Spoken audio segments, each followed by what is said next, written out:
Tutupu. The first pass of the game is intercepted, and Tutupu brings it all the way. Third down and 6. Feely intercepted for the second time by Tutupu. Lofa Tutupu scored his only career touchdown against the Eagles, and he brings this one all the way back to the 8-yard line. And Westbrook to put the Eagles in this position. Third interception today for Lofa Tutupu. I mean, the guy must be invisible.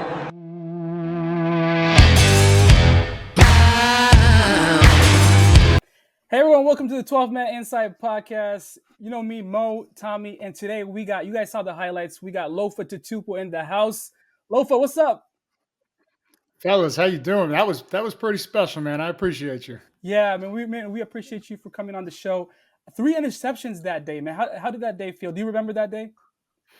I do. I wasn't supposed to play in that game, and I don't know, how many people know about that, but tore my oblique the week before against the Rams, and then only time I ever got a flu shot, and was 2007. And when we got to Philly, I came down with the worst flu imaginable. They put you on a different level than everybody else, right? There was probably 7 or 8 of us that got the flu, so we were on a different level in the hotel. We go down to breakfast. We had to eat separately because they're like, don't get everybody else sick.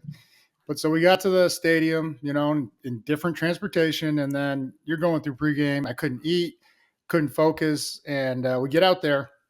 My coach goes, just go through the warm-up so that they think you're going to play, right? Yeah. And I get out there, and our ritual, me, Leroy Hill, and Julian Peterson, we used to go to the corner of the end zone and just talk shit.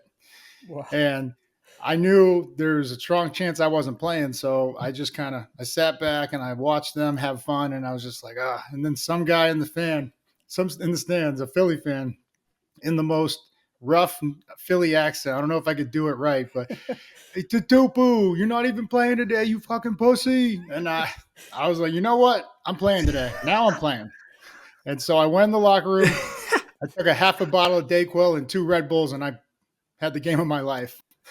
Damn, man, that was a great game. 3 interceptions. The reason I brought that highlight up was, our quarterback had 3 interceptions today. So just from the defensive side, when you get takeaways like that, what does that do for momentum, Lofa?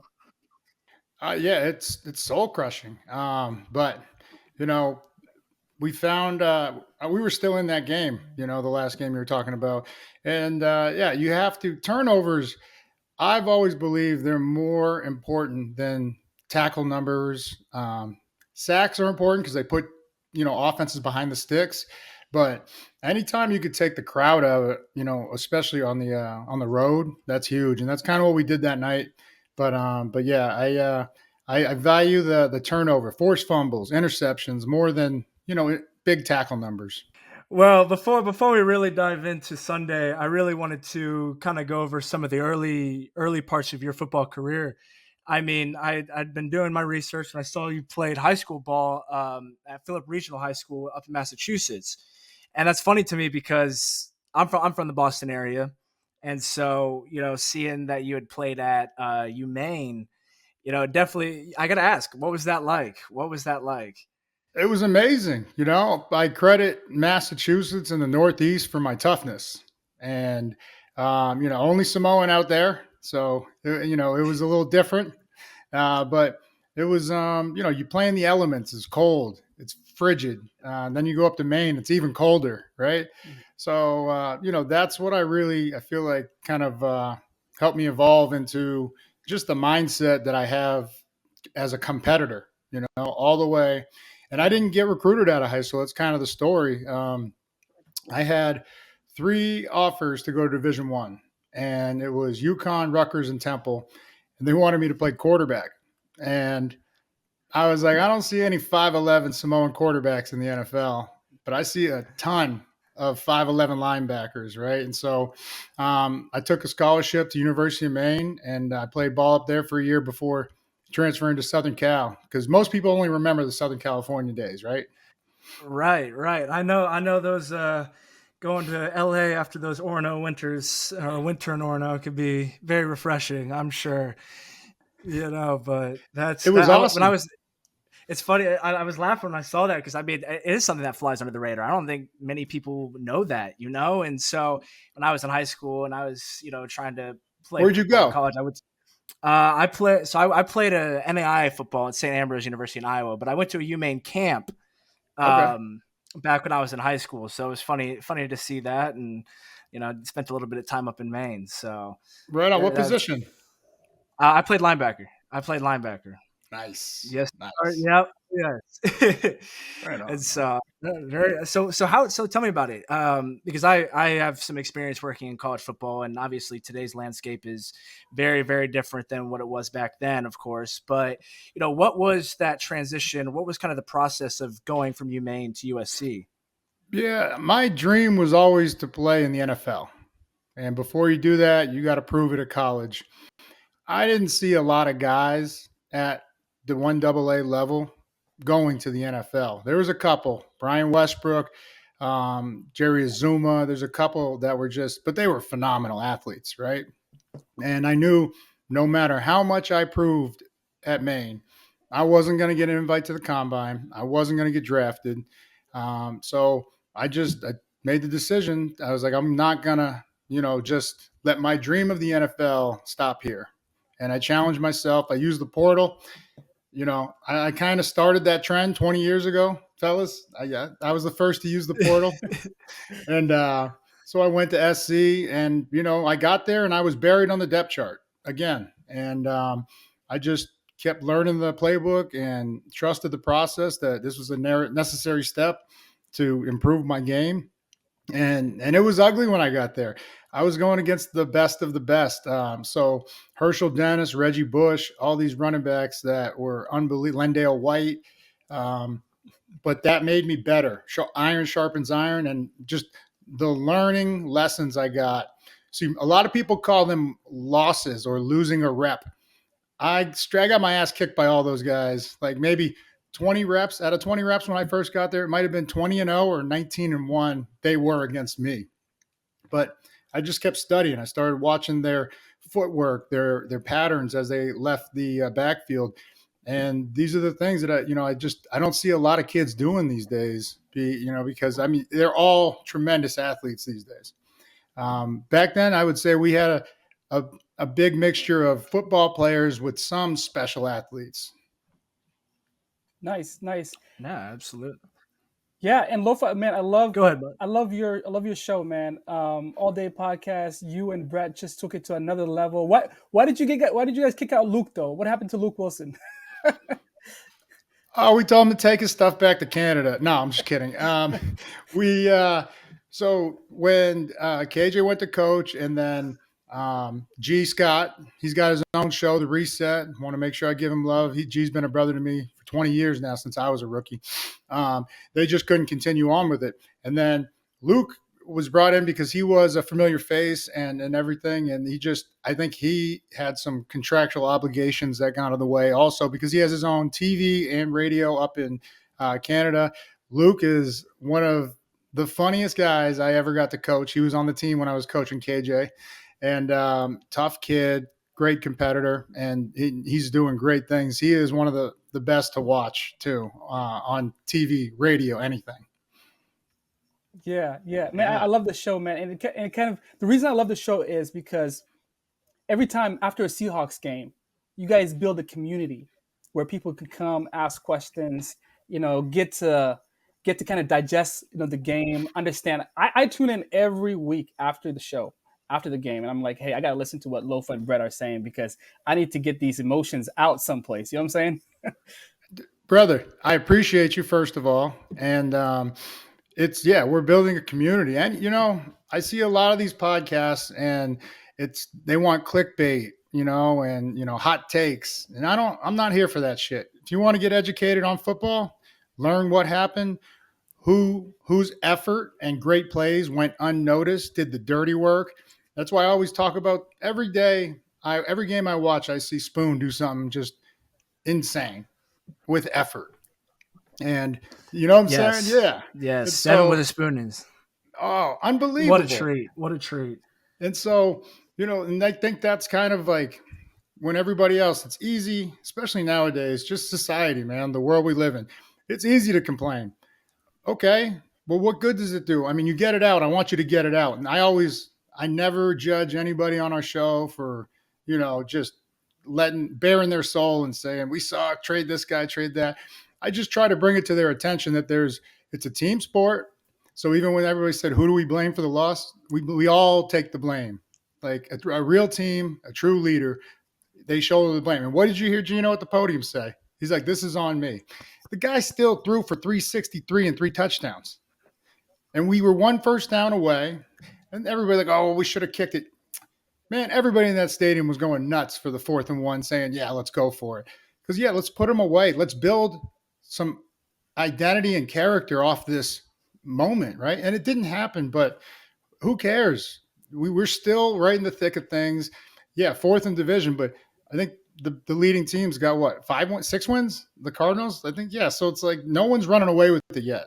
Everything's still in front of us. And I just try to impart some perspective when everybody's kind of, the world's on fire.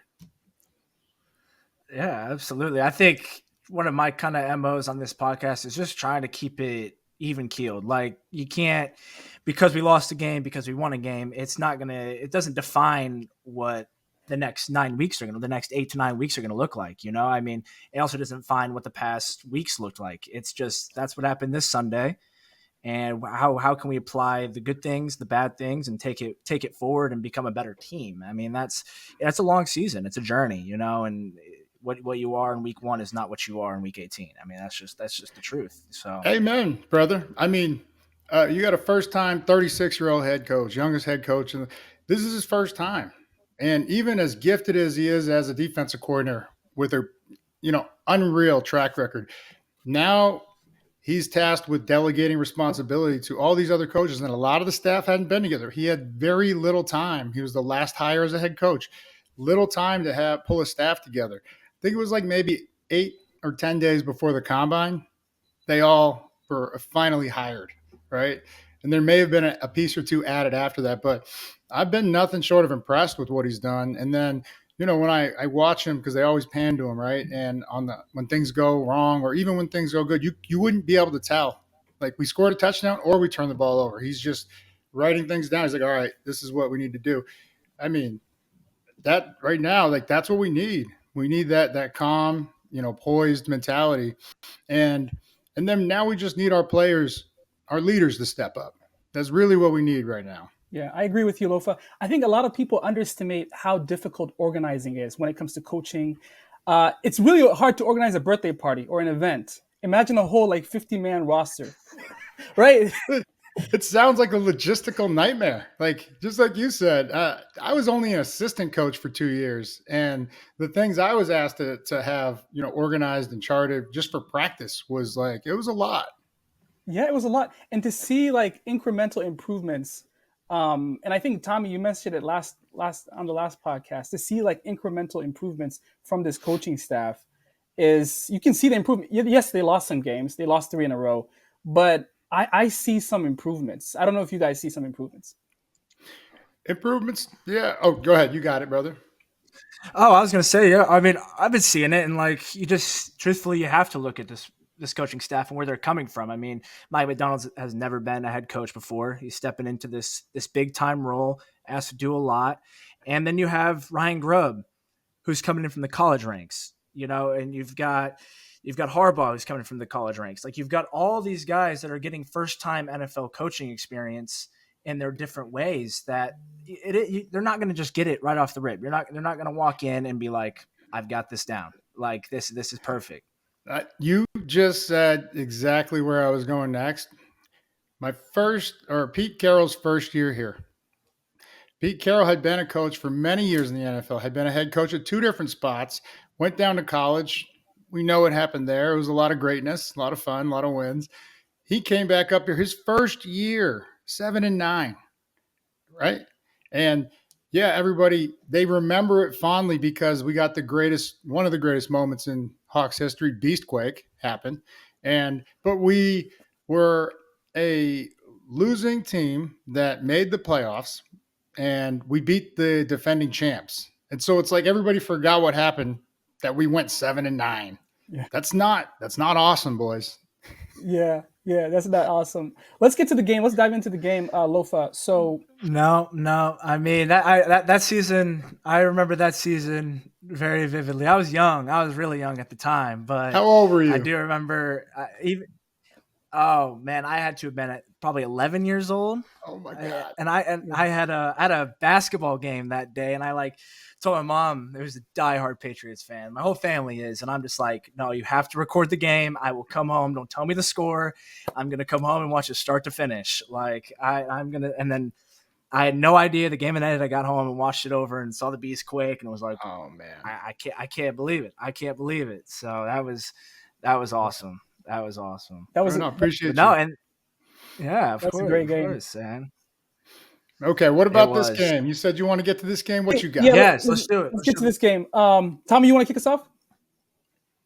Yeah. So I mean, just with this past game, I mean, let's just start a conversation. Let's get a little bit broad. Like, what are some of the big things that you feel went wrong on the defensive side of the ball? Let's go with let's start with the defensive side here. Defensively, missed opportunities. That's all it was. A story for me.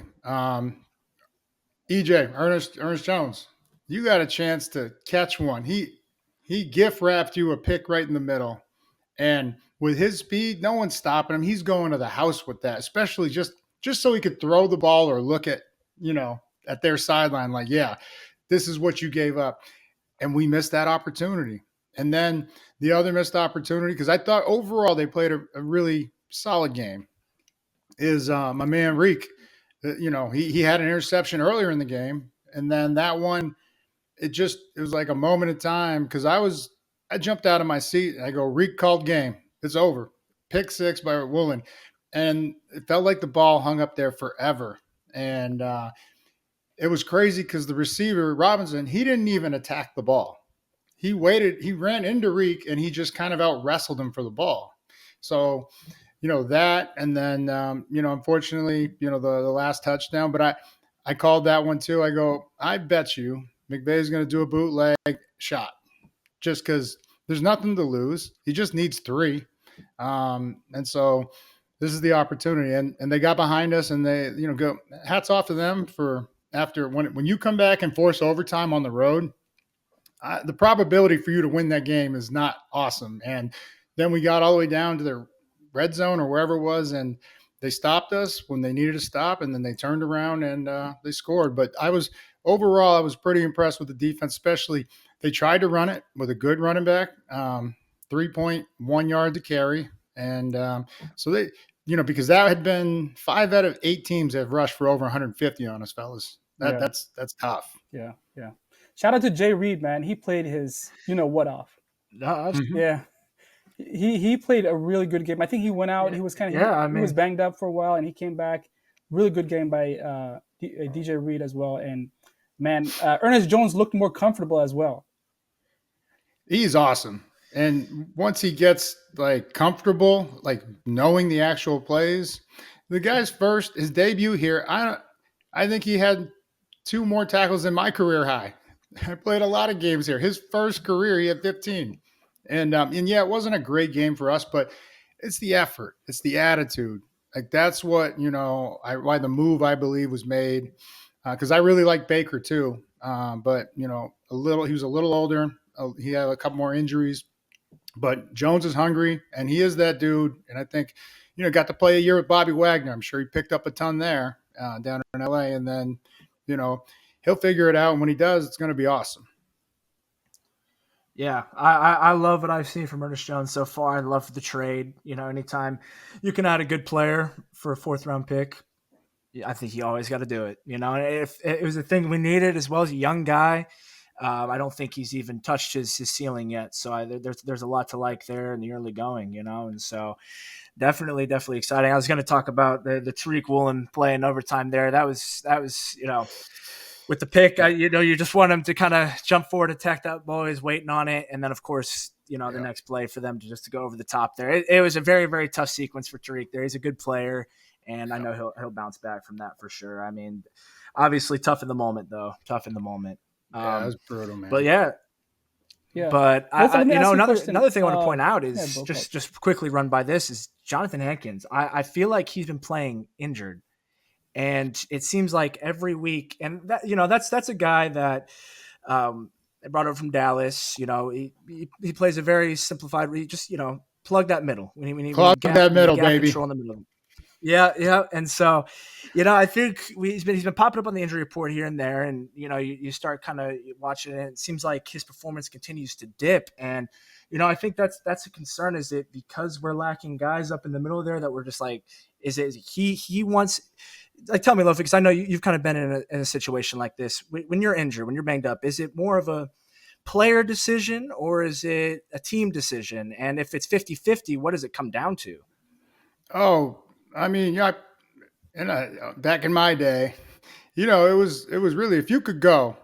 This is what the understanding was when I was playing. If you could go and you're not going to hurt the team's chances of winning, right? Because you're a starter for the reason. That means you go. You fight through it, whatever it takes, but it's up to everybody's discretion, their pain tolerance. It's case by case, really. So I'll never, Definitely. yeah, I'll never attack a guy if he just decides, hey, I can't play today, right? Yeah. So case by case, and well, that's pretty much how we handled it back in the day. So yeah, that's all I really have to say about the injury thing. Is kind of you Yeah. do No, it on your absolutely. terms. And that's how it should be, in my opinion. I mean, it's the person and it's the players. So Yeah. Yeah, it's entirely up to them. because So and because then as soon as you put out bad film, Yeah. You're you're out of criticized. there. You're criticized. And but shout out to these players, man. I think man, they're doing a lot with some how injured some of them are. You saw Draymond Jones tweet the other day. He was talking about, hey, like I had a bad game, but my shoulder was, messed up and sprained, and he had another good game as well on Sunday. So shout out to Draymond Jones as well. He's been criticized a lot, but yeah, some players, man, you never know what's going on. They're on the injury report, but they're still, it's tough and putting it out there. Yeah, absolutely. Nice, no, nice. I mean you got to appreciate a player that cares. You got to appreciate a player that cares, man. I mean, if they want to be out there, they'll be out there. Absolutely. So let's jump over the offense. I mean, there's definitely a lot to dive into there. Yeah, Kind of starting to see the same trends week in and week out from the offense, the offensive line. It just miscues, missed assignments, etc. Just getting beat, and so I definitely have my concerns. And obviously, the trade deadline is come and gone, and now we're this is what we've got. This is what we've got to work with. So I'm intrigued to see what steps this offensive line can take, and hopefully we can get Abraham Lucas back. He's Yeah, promising player at the time. He's been out for a while now, though. You kind of wonder when he comes back what he can give us, and absolutely. what kind of player we're getting. Yeah, and But at this point, like you said, who's here is who's going to play. Like, yeah, no one's coming to save us, boys. And so it's on the coaches to get creative, yeah, right? yeah, Whether in grubbing them, whether it's chip blocking to make sure that I watched all these games and like we just played a creative offense. They were inserting wide receivers into the count in the run game. Puka Nacua is going up through the B and C gap. It just causes guys to think, and when they think, they're slow to react.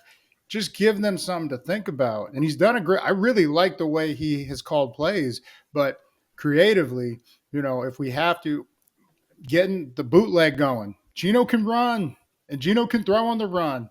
And this was something that I really couldn't believe that we saw Stafford when we weren't pressuring up the middle, right? And so, but they 7 sacks. They brought heat from everywhere, and I'm literally poor Gino yeah, because even when he does throw a 40-yard bomb, he had 2 of them to JSN that got called back. JSN should have had 250 yards. yeah. Gino should have ended that game with 410 plus, and possibly another touchdown. But and then you get the hold, and now you're behind the sticks. And now I feel for Ryan Grubb as a play caller. What am I supposed to call if we can't even protect and we can't get the run game going? It's like, it's really Gino's been keeping his arm has been keeping us alive the whole time. So I'm going to Gino and saying, look, man, I love you. and I hate to ask anybody to do more, but we need you to use your legs. We're going to get you out on the run. That way you're not at least taking hits, right? Like do a play action away from their best pass rusher, right? Like play action at him and boot the other way. Take our chances with the other tackle or D tackle or DN they got. But just and then even like some of the timing and spacing of the routes and the concept, just try. We got to send somebody deep. I haven't since DK hasn't been out there. I haven't seen too many go deep, like straight out just a shot. Yeah. Man, one thing I wanted to ask you was you mentioned something on your podcast the other day. You said about penalties. If you're not coaching it, you're tolerating it, right? So can you talk about that? Like, talk about that point, man. At that point, really got to be. That was really good one. Well, so it's just the old cliche. You're either teaching it or you're putting up with it. You're tolerating it. So are we teaching them to, and that's, it's never the case. We're not teaching them to play that way. There might be some coaches that, back in the day when you could hit a receiver that were teaching, get a little more aggressive with the hands. They're not going to call it, right? But tolerating it, it's like, okay, and this is the week that we have time to assess where we're at as a team, in terms of how good our starters are. You got all the film at your disposal. Like I would be in there watching every single play. Is this guy giving me everything he has? How can I help him if he is? Because if he isn't, there's somebody that's hungry right behind him, man. Cody White, you saw him get in there? I mean, that looks like we found something there with his speed, his size, his toughness. I mean, I know he'll go out there and block somebody, block the punt too, which was huge, right? Like, and so this is like the case. This is like what you're tasked as a leader, as a coach.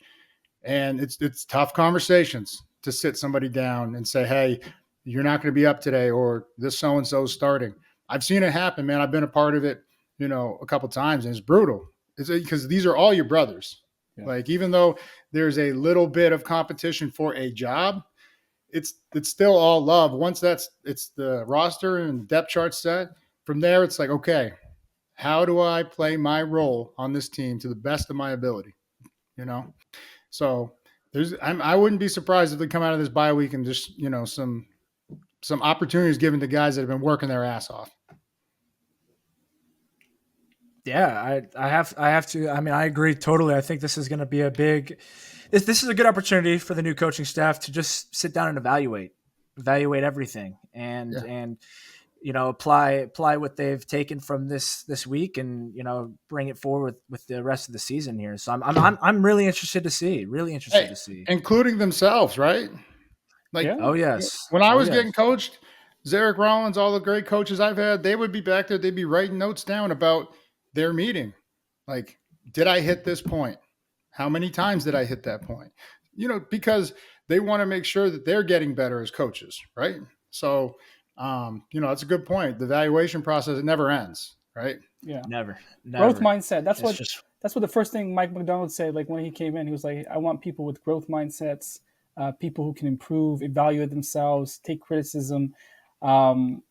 I think that guy our coach has a great future in front of him, man. I really like the way he runs stuff, and this bye week, maybe we turn things around. But I do agree with you, man. Things need to change. But I don't know how the right side of the offensive line gets fixed, especially at right guard. Yeah, it's tough. I don't have all the answers either, fellas. Right? I don't. No. But the two things that I know for certain we can clean up, even if just one of the two, the penalties and the turnovers, right?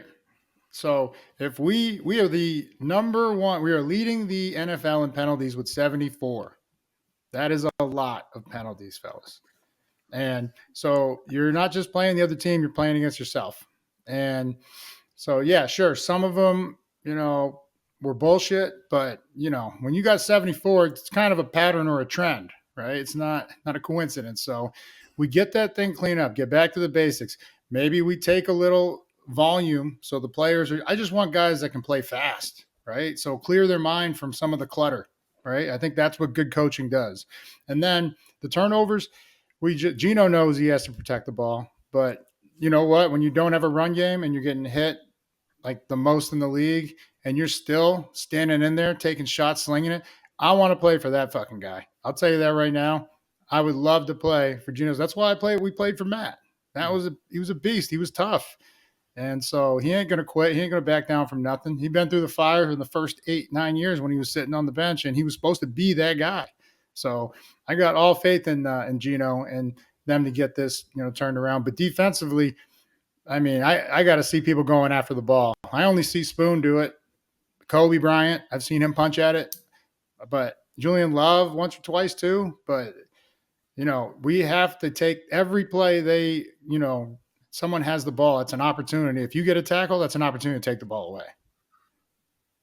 Totally. And I could talk for hours about Devin Witherspoon. I mean, just the fire he plays. I mean, let's just start. I love the fire he plays with. You can tell he loves being out there.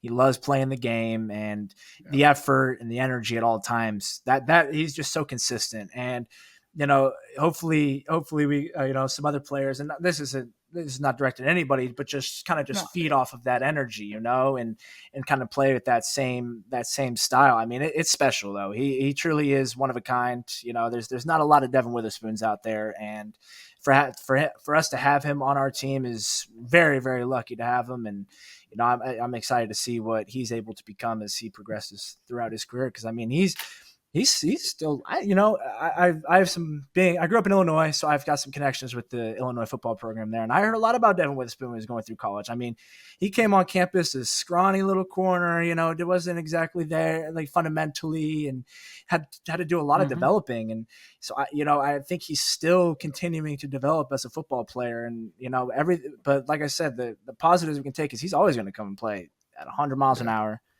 all the energy, and you got to love it. And I'm telling you, whether he knows it or not, the greatness that he possesses and just the tenacity that he plays with, he is a leader. And, we're going to need him to be vocal. And I don't know if he's ever been in that role. We're asking a lot of guys that, that maybe haven't had that leadership role. They got to come forward right now, right? This is the time that they need to be present and say, hey, this is how we're going. And we're going here together. Let's go. Yeah. And if you're not on the team, fuck out the way. Let me ask you a question about that.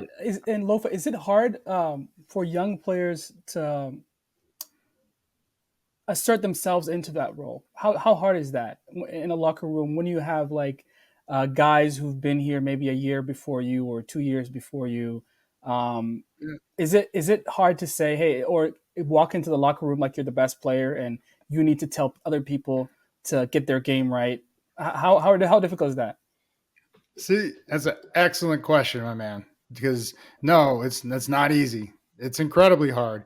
But I think any good leader or great leader, they don't tell anybody anything. They ask. All right. When I came on the scene, we had 8-year veteran Grant Wistrom, right? You think I was going to tell him to do anything? No. Be like, Grant, can you do this on this stunt? Because we all got, all alphas in there, and it's all it is relationship, man. Do you care about the mission? Do you care about your brother? That's what it's about. And it's a simple conversation. There's some players, and you have to be able to read people and understand, how to talk to people. And I think that is a skill set that's really kind of going away with all this social media and technology, right? A lot of kids, and, that's just now I sound like that old dude, just we didn't have this back in the day. Yeah. But you lose a lot of valuable skills like talking. Yeah. And as simple as that is, you take it for granted, and now shit doesn't get done out there because they're on different pages. And so communication was the biggest element of being a leader, but also making sure we're on the same page as a defense. So, but no, I never asserted myself. I worked my ass off. I was respectful. And through that, I gained their trust and respect. Yeah. Definitely. I mean, I feel like, especially, just not to echo everything you said there, but yeah, I mean, when you go into that NFL locker room, everyone's good. Everyone's good. Everyone has been told they're great. Everyone knows they're great. It is hard. It is hard to go in there and be like, well, this is what we need. This is what I need from you guys. And there's egos too. There's egos in play, right? I mean, But it's it's human nature. but it's actions, right? Right. I was a pretty a high pick, second round. And I've heard of people having egos like being because of where they're picked. It's like for me, I was expecting to be third, fourth round, so I was grateful that I was second round. But shit wouldn't have changed even if I was undrafted. If I didn't get drafted, I was going to go in, work my ass off, shut my mouth until I earned respect, and I got voted captain. Which that came in the end of the year. We voted for 3 more captains, and I became one of the captains as a rookie. But I had actions speak louder than words, and the way I attacked work and the way I approached my brothers, I think, is why I was chosen by my peers as a captain as a 22-year-old rookie. Lofa, you said it best, man. Like throughout the week, these players are with each other all day. They're seeing who's putting that extra work in. They're seeing who's fighting hard in game day. They're seeing who's going through pain and getting all these treatments and still giving it their 100%. So as a part of the team, you feel inclined to look up to that person and trying to be like that person. And Natural, you're going to, yeah. yeah. Yeah, I'm sorry. Go ahead. No, go ahead. I was just gonna say that. Yeah. Well, yeah, that your work ethic is gonna turn heads, right? Now, there's leaders, all types of leaders that lead by example, vocal leaders, but it will never be when you're young. It's generally like the best athlete, right? When you're real young, everybody wants to be like that guy because he's a baller, right? And so you already have some built-in respect because he's scoring touchdowns or he's making all these plays on defense when you're growing up. And look, I really wasn't that dude. For as many plays as I made in the NFL, I was good, I was solid, but I was not a captain until like 1 year in high school. I wasn't a captain in college at all. And then I got to the NFL. I played 6 years and I was a 6-time captain. So, in those lessons where I was not chosen to be a captain, I was not chosen by my peers to lead, I looked to our leaders, right? And I watched them and I studied and I was like, oh, how do they treat people? Not just their brothers, but like the people that, are doing all the real hard work, the guys that are cleaning up the locker room. I noticed everything. And I think that's a good leader is very observant, and in the moment, and they just know the right things to say. When someone needs to be picked up or when someone needs to be told, like, hey, can you do this? I'm asking you just point blank, man, this is what I need you to do. Can you do it? And, you get the honesty out of them rather than a yes, no, right? Yeah. Yeah. And that's why I hate the rotating captains. I feel like when yeah. Go ahead. So tell me. Yeah. No, you're good. No, that was a good point though. That was a really good point. I hate the rotating captains. But I guess that, in a little bit kind of go hand in hand. I feel like at times this season, kind of watching the Seahawks play, I get the sense that maybe collectively as a roster, some of the guys aren't playing like they trust each other yet. And does that kind of go hand in hand with not having potentially a true leader on that defense? Because I sometimes, I do think defensively, let's talk about the defense. Personnel wise, I think we've got a lot of talent. But I think at times on the field, we're not seeing that level of, trust that we saw maybe from the Legion of Boom team, where this guy trusts his teammate to play his role, be in his zone, and do you think, does it take time or is it just the guys you have and maybe they're trying to do too much at times? It's a combination. Great observation, brother. It's a combination of both. Not playing together for a long time, learning a new scheme. Even all the guys that were here from the holdovers from Pete's team, they're asked to do a totally different defense. They're asked to learn a whole new terminology and language. So, communication could take a little more time. And this is where I was talking about the coaches. They are going to have to sit back and evaluate themselves. Am I asking too much of these defensive guys? Like, it might have worked everywhere else, but for some reason it's not working right now. that doesn't mean we're wrong. It's just maybe too much too soon. And I got to believe McDonald, who is a hell of a leader, is going to look in the mirror first, go over every single scenario where it did work, it didn't, and why, and come up with either a pattern or answers, right, of why and what he can do going forward. So, because his track record's too good to say it's him and it's his first time. No, it's just going to get better. And so, but yeah, that was a good point. Like, but we, even with the Legion of Boom, like honestly, all we ran was cover 3. We ran the hell out of it because we had some monsters. Yeah. Right. Right. We had one of the great, I'm saying the greatest defense of all time. The only other team to lead the league in scoring 4 years in a row was the 50s or 60s Browns. Yeah. So that hadn't, what they did from 12 to 15 had not been done since, the 50s.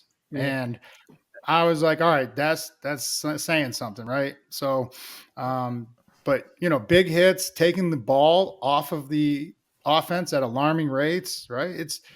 And they all trusted each other, right? So that, I think, because when you're getting 150 yards per game, it only takes one guy, and every running back in the NFL has good enough vision and awareness to just see that one open gap, right?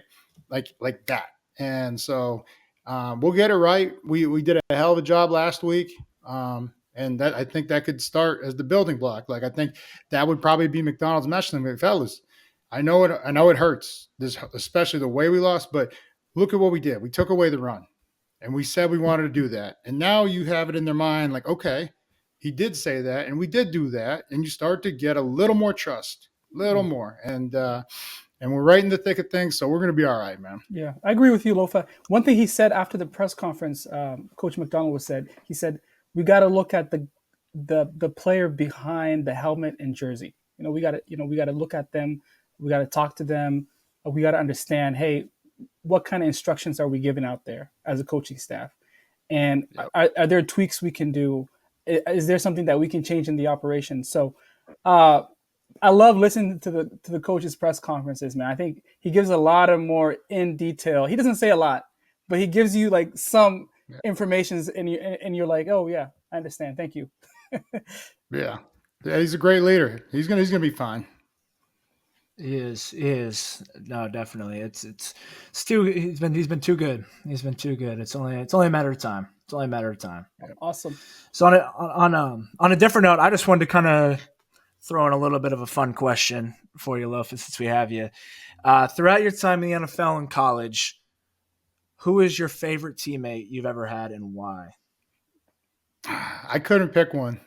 I can't pick one. I can't. And that's fair. Like, and that's fair. I've always, like, when they give me like one season, like they talk about my rookie year, I always pick Leroy Hill because I had someone to go through it with. You know what I'm saying? Like, yeah. That could be a very, alone or, feeling abandoned moment, especially when you're tasked as the mic to learn a whole new defense, have all the language and terms figured out to make the adjustments and corrections. I always had him right there, with me. And so, no one does anything great alone. All the great years I had, it was because I had great teammates. And so I've always pointed him out during the draft because we were a second and third round pick that they always, the drafts, the experts, right? They were like, oh, we picked 2 undersized linebackers, one from SC and one from Clemson, and we reached. Like, they won't even play. And we became starters in the Super Bowl as a rookie. So, Lofa, can you talk about Geno Smith? Because I think a lot of people, and we didn't cover Geno Smith a lot on today's show. So I wanted to get your perspective on him. This is a Geno Smith friendly show. I know there's a lot of Seahawks fans are divided on on Geno Smith. But man, I think the guy's a competitor. He works hard. People see, 10 interceptions, but I see the guy overcoming a lot, right? Overcoming barriers, miscommunications, bad snaps. And why do you think he gets a lot of hate in the Seahawks fan base? Why do you think that's the case? It's a great question. And my only conclusion, because you're right. The first thing you said, he is a competitor. He's got the most come from behind victories, right? And it's kind of more impressive to me that he has that. I know Russ, he had a huge streak too, but Russ also had the number one defense. We've had like the 28th or worst ranked defense since Geno took over. And Geno hasn't had a run game. So he is a competitor, but he's a warrior, man. I mean, he's been through the fire, was supposed to be the guy, and it didn't work out. And then he bounced from team to team. And then he came here and he just took it seriously. Not that he didn't before, but he got an opportunity, a real opportunity, and he ran with it. And he's doing great. And I think the hate is probably because he's following the greatest quarterback in generation of football in Seattle history, right? I don't think these people are malicious, like they just hate Geno as a person because they don't know him as a person. So how you hate somebody you don't know.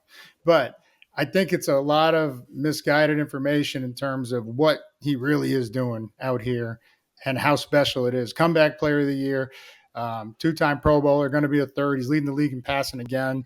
He's doing all of this without a consistent running game or a healthy O-line. Our O-line's good. They're just never healthy. And I feel for them because I've been in that position, right? It just sucks. And then you're fighting harder and going against the grain just to be out there. And then you're still, getting shit from internet and everything. But it is what it is. We're in the spotlight because we play a professional sport. I understand it. But with Geno, I don't understand the misguided hate because it's misguided. It's just, I got to say, I've even said it, and I don't care who gets mad at me. If you hate Geno, if you don't think he's a good quarterback, you do not know football. Yeah. All right? Like, you want a soundbite? You can have that one, man, because all I'm saying, he's like the 19th or 20th highest or paid quarterback. He's got 18 guys in front of him, higher paid. He's leading the league without a run game and a healthy O-line. He's leading the league in passing. And so, but he's got 10 interceptions. It's just like everybody like, he had 3 interceptions last game. Okay, but he also had 3. 1 to tie the game and force overtime. I just try to take all the facts, put them together so that people have an open mind to a different perspective of like, this is what's going on. Because it's easy. Yeah, when you see an interception, go to the house, and that one was on him. He takes blame for all the losses, and he praises everybody else anytime we win. That's one of the greatest, things a leader does. Yeah, no, I mean, that's perfect. That's perfect. I love how you said, if you think Geno's a bad quarterback, then you know football. Because I always like to say, I was like, if you want to know where someone's football knowledge is, I always ask him like, what's your opinion on Geno Smith? That right there might be to tell you a lot. It really will. Absolutely. So that's funny you said that. Funny you said that. And I don't want to talk down or condescending to anybody, but it's just like everything I talk about, I back it with facts. I don't want to be out here just even though I played the game, I don't consider myself an expert on everything football. Like, it's impossible. And anybody that calls himself an expert, watch out for them. They probably know less than you. So, but yeah, dude, it's just, it's baffling to me where the opinion, but I know that the fans, this is what makes the 12s the best, is that they're passionate. Right. And I was up there in the game and like, I felt that loss. Like, I was like, damn, my heart hurts, but I'm not going to go negative. And like, this is where, there's a lot of former pros that, they just bash, right? I don't know if that's how they feel. That's how they feel. But, I never felt that way at a loss, like to go, we're not doing this and this and that. Like, I'm looking at the totality of work, like what everybody put in and where we went wrong and how can we get better. And I think that's the only mindset that's going to get us out of this funk going forward. Like the growth mindset, like you said, that McDonald's been asking. Yeah, we really can only get better. Like, and that's the scary part going, just a game under 500. The fact that we haven't figured it out yet and we haven't come together completely, but the guys are playing their ass off. Other than the Buffalo game, we were in every single one of them. Even the San Fran, that was a 12-point loss. They were only up, 5 before that final touchdown, like with 5 or 4 minutes left in the game. So like if if he had lost the team, it would have been blowout after blowout after blowout. If there was something really wrong, right? So I don't see any signs that point to that. Yeah, yeah. And one thing I don't understand about people's perspective is everybody we all focus on the quarterback, right? Everybody in sports media and TV, everybody's talking about quarterbacks 24/7, and we forget about how every quarterback situation is different, right? Like all offensive lines are not created equal. All coaches are not created equal. But we still, we have all these rankings and different stuff. And people say, oh, Gino's a tier 3 quarterback or he's a tier 4 quarterback. He's above average. And I don't think we balance that situation at the same time. Like, hey, what kind of situation is this quarterback in? Yeah. No, amen, brother. And I mean, you know what? My one of my fears is, okay, we move on from him. His skill set isn't going anywhere. He has an absolute cannon for an arm. That 43-yard touchdown he ran against Denver too. His legs still look great. His skill set, and he's a pocket passer, so his skill set's not going to erode. But I could see where a situation where the Hawks move on, right, just because of age, if anything, and maybe his price tag is going to go up, right? So, but if he goes somewhere, and I hope Gino just picks a team that has a healthy O line and a bit of a run game, he will be in the MVP conversation. Yeah, every year if he has that. I promise you. Oh yeah. Yeah, he's got all the tools. He's got all the tools, everything, and yeah, the quick processing mind, the cannon for an arm, the ability to put touch on a pass, like, dude, that's throwing with the anticipation. And he is a leader.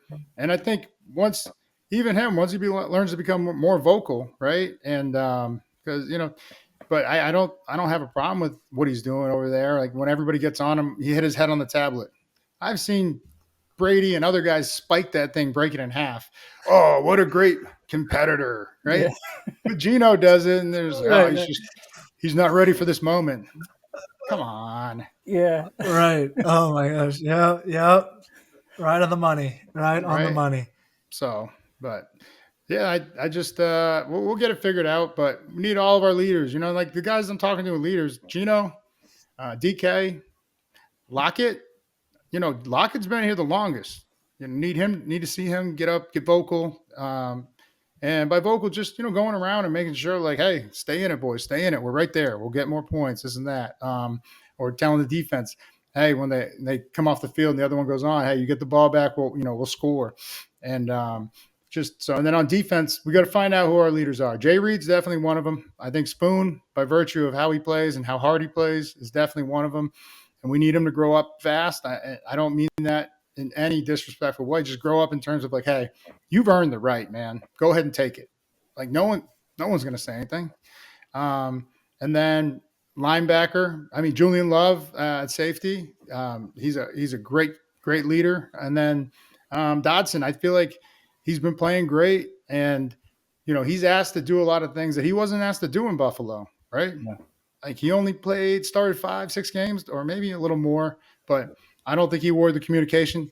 And now we're asking him to not just free up and play ball. You're wearing the headset, calling the plays down a distance, making sure the personnel's right. All these things that come, that's like 4 or 5 new skills we just put on his plate, and just been like, hey man. And then, oh, when you're done with that, go do your job.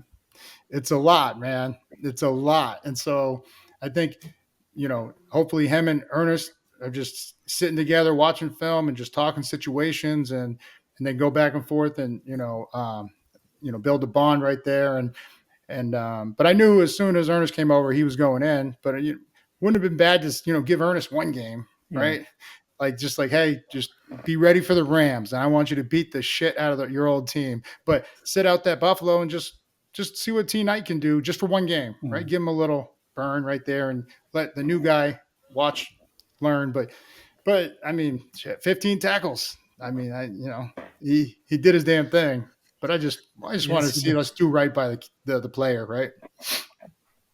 Absolutely. So awesome. What else you got? Awesome, man. I want to talk about DK Metcalf, man. Every time I turn on the radio, I hear DK. Let's trade DK Metcalf, and it kind of, I'm like, hey, the guy is a really great The guy is a really great wide receiver, and we saw what happened when you can't stretch the field. Even although shout out to JSN, man, I did not expect that game from him. I thought he was going to be like a okay receiver, but I never saw him as a number one receiver. Oh, bro. But I'll send you some tape from Ohio State. That's a bad dude. yeah. And like the later stuff you saw was just he had a hamstring tear that was nasty. I think it required surgery. So he's not even yet at his full speed. Wait till he gets to top speed. Yeah, honestly, I wanted Zay Flowers. That's who I wanted. Yeah. And I was really impressed. I mean, yeah. Well, if we're talking like that, because I do the draft every year, at the pick, what round did Zay go first? He went first. I think he went 22. I think 2 or picks after. I think yeah, he went pick 22 first round. Yeah. So yeah, I think it was I wanted Rashee Rice in the second round. Oh wow. I wanted to go O-line or D-line in the first round, and then Rashee in the second. Or I was willing to wait as far as the third for Tank Dell. Oh man, that's good. You should be in the front office, Lofa. Just that's because I say that, nice ones. They're good, and then in my fantasy that year, and see, this is where I'll bring it back down to earth because everybody's going to hear that and be like, "Oh, he should be a GM." No, I'm not saying that. But I've seen Puka Nacua play through college. He actually committed to USC to us, and then he ended up going to Washington, and then he bounced around. But I believe if he stayed, he would have had 1 year with Penix. And could you imagine what that would have been like? That would have been crazy. Man. I thought Puka was easily worthy of like a late second, third round pick. And you see what he's doing now. But he is hurt. And I think he was hurt a little bit in college too.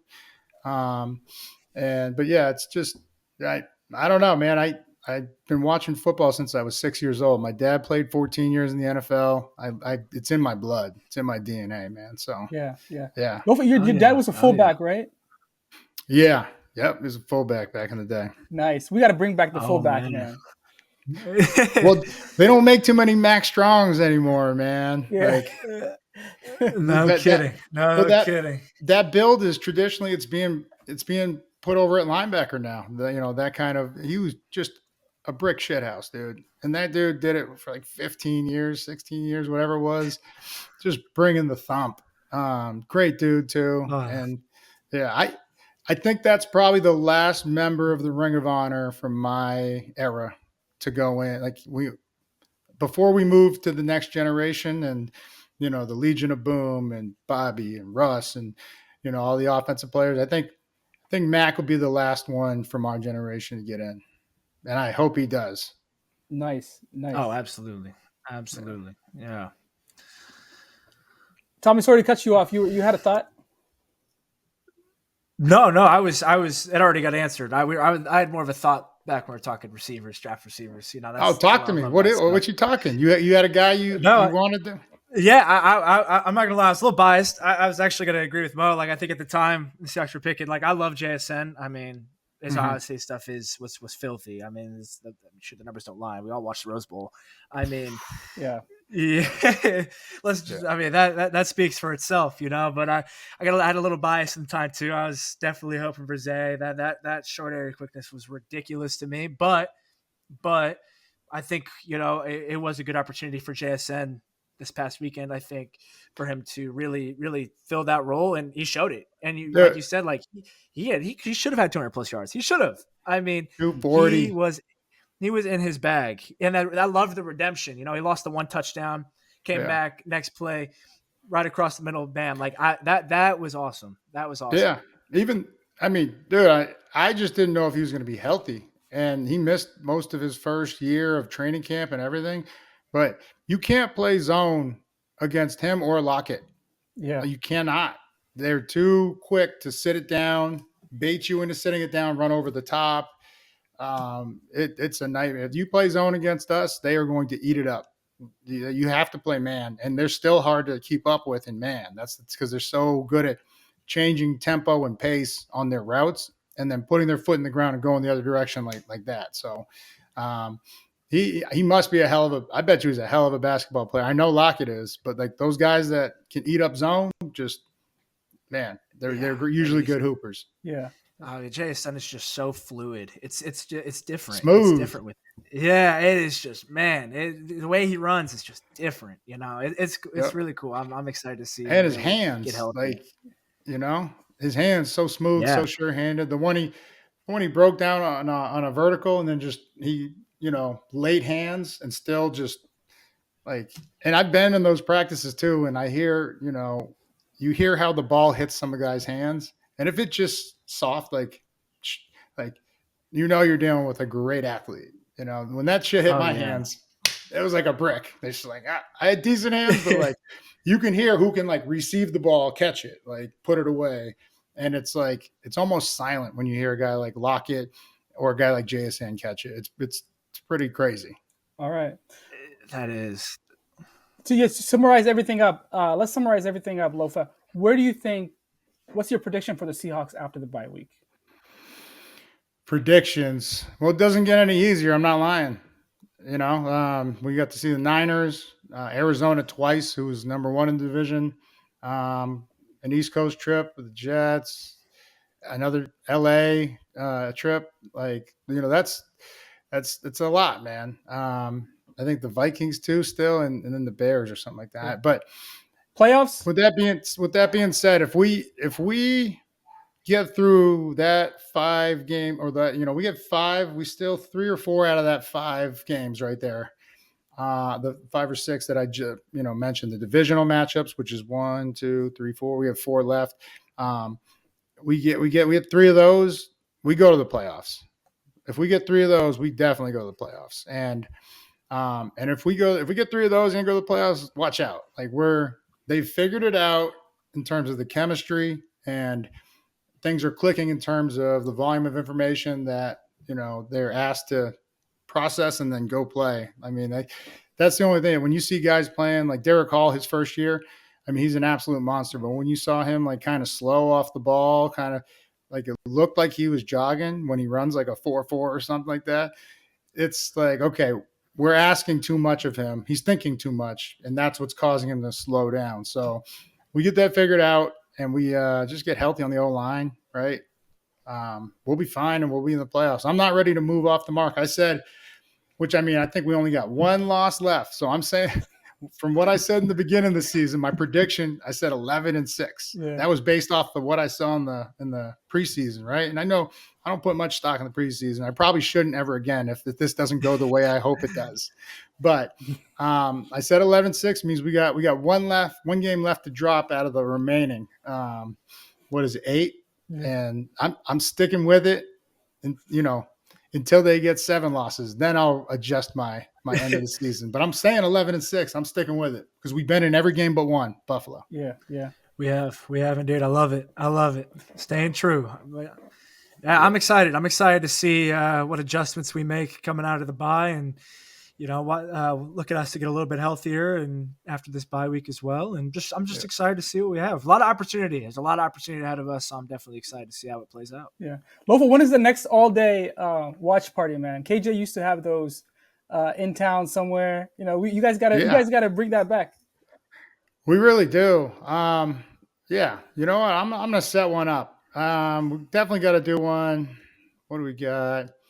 I have a charity event, which is a watch party. It's the 17th when we play the Niners. So I'll get the details, and I'll get connected with you guys because I have to pick a place, right? Well, I have to make sure the place lets us in to throw the party.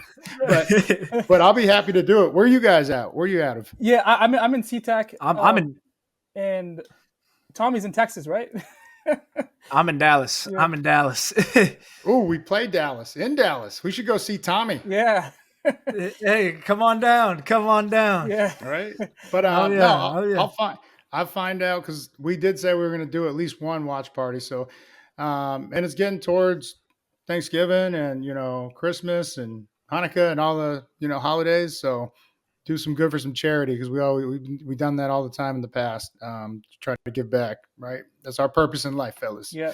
Absolutely. Give back any chance you can because we all been blessed. So I'll get that figured out, and I'll shoot you guys the invites. Yep, shoot me the invite. Awesome. Shoot us the invite. We'd love to support the charity events and anything that we can do for the community.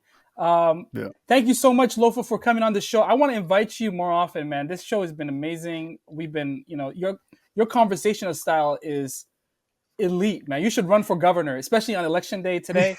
If you run for governor, you're gonna win, Lofa. Oh my God, that's hilarious. Hey, that means the world to me, and I appreciate. I just no, fellas, I'm proud of you for getting your podcast going and doing your thing. And just if I can give you any advice, I will. I started mine 4 or 5 years ago, and it's just being consistent and then being yourselves. Yeah. Like, you know what I'm saying? Don't try to be anyone else. Don't just if you swear, let that shit fly. Yeah. Like, be real. Yeah. Just be real. Yep. Yeah, Agreed. absolutely. Don't try to be like Absolutely. Stephen A. Smith, right? I don't know. He's doing pretty damn good. He's good. Yeah, he is doing pretty good. It's that Howard Stern effect. You either love him or hate him. And Yeah. I don't know, how it really goes down. Yeah. Right. But he's very knowledgeable, and he's great to listen to, and just, you can glean so much information, from all these people that are either have a podcast on TV or what, they're professionals. Right. And just pick up, it's film study, just pick up like how they address the camera or how they listen to the conversation. It's more about, when everybody starts a podcast, they think about, oh, what am I going to talk about? Most of it's actually listening and staying in the moment. Like, so if someone gets started on a story, or there's going to be something in there that catches your ear, and you're just like, oh, well, then you want to know more. So all you got to do is just keep asking the guest a question. Nice. Absolutely. Well, thanks again, Lofa. I appreciate your time. And just what's one word you would tell the Seahawks fans before we go out? One word. That's a good question. Patience. All right, guys, you heard it. That's Lofa Tutupu here today, giving us some words of wisdom. If you like the show, please subscribe and like. Thanks again, and see you all next week.